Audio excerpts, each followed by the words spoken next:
How does a gear pump work? In a gear pump, the meshing of gears is used to pump fluid. The gears are located within the housing of the pump. One of the gears is the drive gear. It is connected to the engine or drive. The second gear is the driven gear. When the gear teeth come out of the mesh, additional volume is formed. And when they go into the mesh, this volume decreases. The area where the gear teeth come out of the mesh will be connected to the suction line. And the area where the gear teeth go into the mesh will be connected to the discharge line. When the gear teeth come out of the mesh, the volume of the chamber increases and the pressure inside this chamber becomes lower than atmospheric pressure. Fluid from the tank enters the pump and fills the space between the gear teeth and the housing.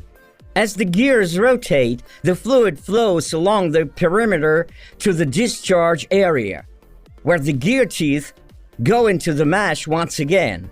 At this point, the chamber volume decreases and the fluid is forced into the pump's discharge channel. It is important to understand that the fluid in the gear pump does not flow through the mesh. It cannot do so as the gaps in the mesh are very small. The fluid moves along the perimeter of the gears, filling the depressions between the gear teeth. How does an external gear pump work?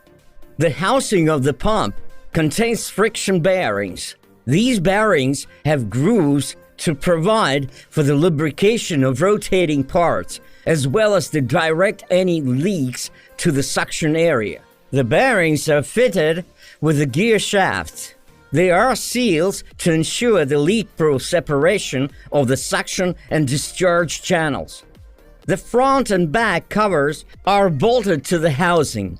The shaft sleeve and the rubber rings prevent fluid from flowing out of the pump. How does an internal gear pump work? Gear pumps can have not only external but also internal gearing. Let's take a closer look at how an internal gear pump functions. The suction channel is located at the point where the gear teeth come out of the mesh, and the discharge channel is located at the point where they go into the mesh.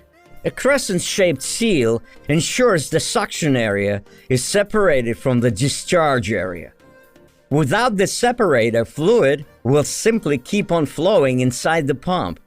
When the gear teeth come out of the mesh, fluid fills the space between them.